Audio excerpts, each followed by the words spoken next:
સુરતમાં રસ્તામાં નડતરરૂપ મંદિર હટાવવાને લઈને હાઈકોર્ટના હુકમનો વિરોધ થઈ રહ્યો છે। કલેક્ટર કચેરી ખાતે હિન્દુ સંગઠનો વિશ્વ હિન્દુ પરિષદ દ્વારા ઉગ્ર વિરોધ નોંધાવવામાં આવી રહ્યો છે। નિર્ણયને પરત લેવાની વીએચપી અને સ્થાનિક લોકોની માંગ છે। નિર્ણય પરત લેવાની માંગ સાથે લોકોમાં રોષ છે। નિર્ણય પરત નહીં લેવાય તો ઉગ્ર રજૂઆતની પણ ચીમકી ઉચ્ચારી છે। 12 જેટલા મંદિરોને હટાવવા માટે નોટિસ પણ અપાઈ છે। રસ્તાઓ પર અને અન્ય જગ્યાઓ જે રીતે નડતરરૂપ થવાની વાત કરીને હિન્દુ મંદિરોને જે રીતે તોડી પાડવાની વાત કરવામાં આવી રહી છે અને હાઈકોર્ટે જે પ્રકારે આદેશ કરી રહ્યા છે તેને લઈને વિશ્વ હિન્દુ પરિષદ દ્વારા ઉગ્ર વિરોધ કરવામાં આવી રહ્યો છે। વિશ્વ હિન્દુ પરિષદ અને વિવિધ હિન્દુ સંગઠનના નેજા હેઠળ અત્યારે મોટી સંખ્યામાં લોકો ભેગા થયા છે, સાધુ સંતો પણ ભેગા થયા છે અને આ જે નિર્ણય છે તેનો વિરોધ કરવામાં આવી રહ્યો છે। સુરત મહાનગરપાલિકા દ્વારા પણ ઠેક ઠેકાણે આ રીતે જે નોટિસ પાઠવવામાં આવી રહી છે અને મંદિરોને દૂર કરવા માટેની વાત કરવામાં આવી રહી છે। ત્યારે આ તમામ બાબતે અત્યારે ઉગ્ર વિરોધ વિશ્વ હિન્દુ પરિષદ દ્વારા કરવામાં આવી રહ્યો છે। મહિલાઓથી લઈને સાધુ સંતોથી લઈને તમામ લોકો છે તે જોડાયા છે। આપણે કેટલાક લોકો સાથે વાત કરવાનો પ્રયત્ન કરીશું। તમે જણાવો કઈ રીતનો વિરોધ છે, શું કહેશો? મારું નામ જેકી રાણા છે। અત્યારે જે સુરત મહાનગરપાલિકા દ્વારા આખા સુરતમાં નોટિસ પાઠવવામાં આવી છે મંદિર તોડવાનું કારણ એ છે વિકાસ। આજે વિકાસને લીધે ફક્ત ને ફક્ત હિન્દુ મંદિરોને ટાર્ગેટ કરવામાં આવી રહ્યું છે એવું અમને લાગી રહ્યું છે। અમે અહીંયા સમગ્ર વિશ્વ હિન્દુ પરિષદની ટીમ સાથે અહીંયા ઉગ્ર વિરોધ કરીએ છીએ કે વિકાસના નામ પર મંદિરો શું કામ તોડવામાં આવે છે। એવા ઘણી બધી વિકાસ કરવા માટે ઘણી બધી મજારો પરથી આખો બ્રિજનો રસ્તો બદલવામાં આવે છે, છતાં પણ આ મસ્જિદ તોડવામાં આવતી નથી। એટલે જે રીતે વિરોધ થઈ રહ્યો છે હિન્દુ મંદિરો તોડવાને લઈને આપણી સાથે સાધુ સંતો છે એ પણ જોડાયા છે, તેઓની સાથે વાત કરીશું। આપ જણાવો શા માટે અહીં વિરોધ કરવાયો છે, શું છે માંગ અને શેની રજૂઆત કરી છે? અમે કલેક્ટરશ્રીને રજૂઆત કરેલી છે।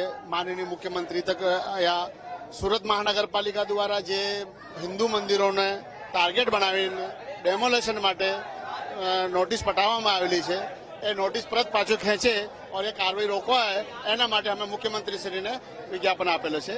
બીજો हिंदू जहाँ कश्मीर में हिंदू यात्रियों को आतंकवादी द्वारा जो हमला करके हत्या की गई उसका सख्त विरोध करने के लिए हमने ये ज्ञापन दिया है। બિલકુલ, તમે જણાવશો કેટલા મંદિરો છે સુરતમાં એવાને નોટિસ આપી છે અને વિરોધ શા માટે છે, શું કહેશો? સુરતના સમગ્ર મંદિરમાં નોટિસ આપવામાં આવી છે તો ફક્ત હિન્દુ મંદિર જ એ લોકોને કેમ દેખાય છે? અગર સુરત મહાનગરનું વિકસિત કરવું છે તો બીજા મસ્જિદ મજારો એ લોકોને નથી દેખાતા?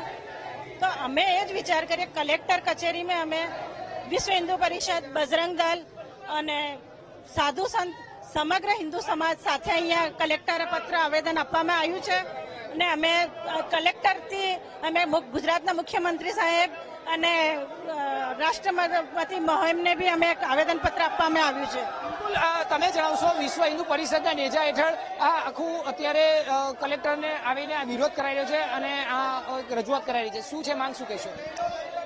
જમ્મુ કાશ્મીરમાં જે શ્રદ્ધાળુઓ પર હુમલો થયો છે, આ હુમલાના વિરોધમાં આજે બજરંગ દળ દ્વારા આખા દેશભરમાં આંદોલન થઈ રહ્યું છે કે જે મુસ્લિમો દ્વારા આતંકવાદી હુમલા સાહસવારે થાય છે અને જે કેન્દ્રની સરકાર છે ઝીરો ટોલરન્સની નીતિ અપનાવી છે, તો આમાં પણ આ આતંકવાદીઓને ગોતે અને ઠાર કરવામાં આવે અને જે લોકો આતંકવાદીઓને સાચવવામાં ભારતીય મુસ્લિમોનો સપોર્ટ છે એને પણ કડકમાં કડક સજા કરવામાં આવે એવી બજરંગ દળની માંગ છે।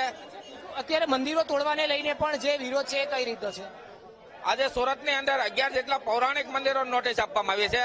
જ્યારે તમે જોઈ રહ્યા છો રિંગ રોડ થી માંડી કલેક્ટર કચેરી સુધીમાં 8 થી 10 મજારો અને મસ્જિદો રોડ ઉપર છે, તો એનો કોઈ પણ કાંકરી ખેરવા પણ તૈયાર નથી। જ્યારે સહિષ્ણુ હિન્દુ સમાજના મંદિરોને તોડવાની જ્યારે વાત કરી છે, ત્યારે જો આ મંદિરોના હાથ પણ અડાડવામાં આવશે તો વિશ્વ હિન્દુ પરિષદ બજરંગ દળ જલદ કાર્યક્રમ આપશે। જેલમાં જવું પડશે તો કાર્યકર્તા જેલમાં જાય છે, પણ એક પણ મંદિરની કાંકરી ખરવા નહીં દઈએ। એટલે જે રીતે હિન્દુ સંગઠનોના મંદિરો તોડવામાં આવી રહ્યા છે અને જે રીતે નોટિસો આપવામાં આવી રહી છે અને હાઈકોર્ટે જે પ્રકારે આદેશ કર્યા છે તેને લઈને હવે હિન્દુ સંગઠનો જે છે તેમાં ઉગ્ર વિરોધ જોવા મળી રહ્યો છે। આજે જુદા જુદા સાધુ સંતો, જુદા હિન્દુ સંગઠનોના સમગ્ર બાબત તમામ સંગઠનો એક થઈને કલેક્ટર ખાતે આવેદનપત્ર આપવામાં આવ્યું હતું અને ઉગ્ર વિરોધ પણ કરવામાં આવ્યો હતો। કેમેરામેન સરજુ પારેખ સાથે ધ્રુવ સોમપુરા, વીટીવી ન્યૂઝ, સુરત।